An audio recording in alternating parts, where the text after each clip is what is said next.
What's up guys, it's iPhone Killer from Pistol Gaming here, and today I'll be showing you a proof of concept video of vehicles in DayZ Standalone. And before I do anything else, I'm just going to prove to you that this is DayZ Standalone. You can see the Gorka military helmet visor that's been added recently in the update. We got some antibiotics there. And I'll also be filming this video with my buddy Gamer72. So, as you can see him pull up, he is in the it just crashed into me a little bit. He's in the Mercedes 240 GD. He just switched over to the passenger seat, and you can move your head freely. But currently, at this moment in time, you've only got the sitting animation that you have from when I press F3. That's how I've assigned it. The sitting animation when you sit on the floor. So double tap Alt as per usual to be able to move your camera around freely. You can go into first person mode, and you can see the wheel being moved around. I'm just going to center up the wheel. Right, so let's get this driving done. So it's exactly the same as if you were driving in Arma 2 or Arma 3. It's a nice, you've got the engine sounds with it as well. This has been, again, directly ported over. And you can do what we all love here. Cheeky skids. Oops.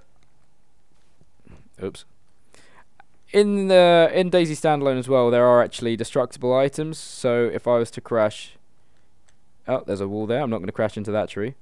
If I was to crash into this tree here, oh, there you go. You're able to knock it down. So all these vehicles here are actual drivable add-ons. We can get into all of these, and we can put down the hoods as well, which is quite a nice feature. Oh, there we go. Put down the hood.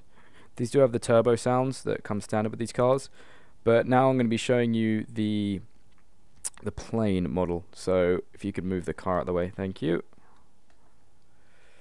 So this is one of my favorite parts. This is the biplane, the AN2 I believe. If I'm to press Q as per standard, the engines boot up and you start moving forward. You have your control using the X and C buttons, and then you can also use the mouse to have the little movements as well, just as if you're driving the car. So unfortunately at the moment you can only have one person in the plane at any one time, and that is the pilot. You can't have passengers, unfortunately. Right, so now you can see the takeoff. It's as if you're doing it from any Arma game. You hold Q, and then you kind of let the plane do the rest. Hold shift as well, gives you a bit of an extra boost, and you will eventually start gaining some altitude. You can see my altitude going up. I'm just letting the plane fly itself at the moment. I'm going to do it naturally. I'm not putting any thrust upwards. So now if I was to come up like this. Okay, so I'm just going to do a quick flyby. I'm going to buzz the tower at the northeast airfield. This is where we set most of our vehicles and planes to spawn, just so it's a big, nice open field. There's lots of places to drive.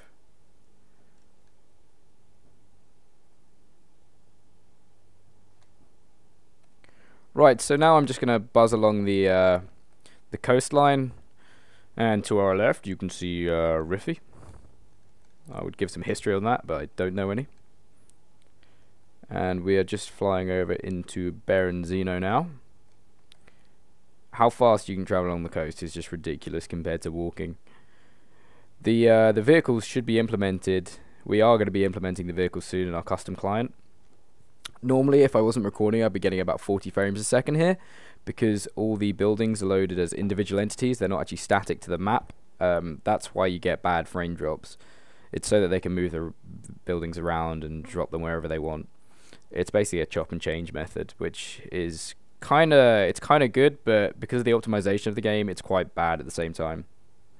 So in long stretches like this, I'm getting about 30 frames while recording. I'd be getting 60 normally if I wasn't recording.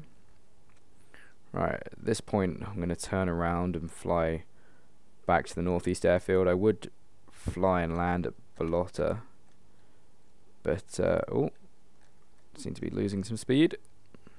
Right, I've managed to straighten up now. We're going to take the scenic route home. So there are some, you might see some vehicles as we're flying over the land.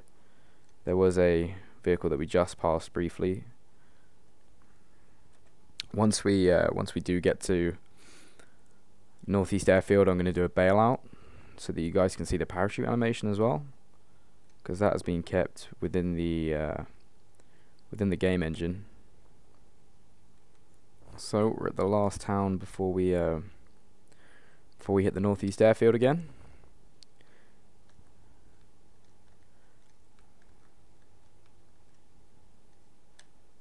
Let's see if I can, because there aren't any gears on the plane, you can't actually, it's kind of difficult to slow down. So what I'm going to do is I'm going to stall the plane, then bail out. Gain as much height as I can, and eject. There we go.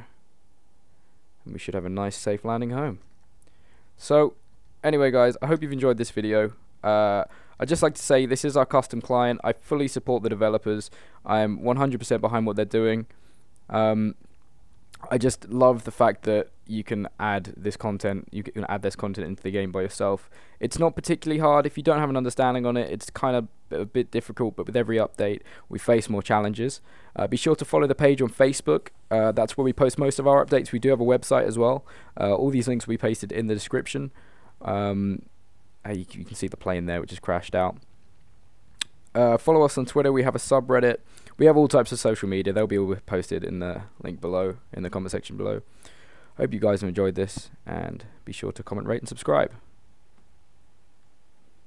Oh, and perfectly, I stoked the landing.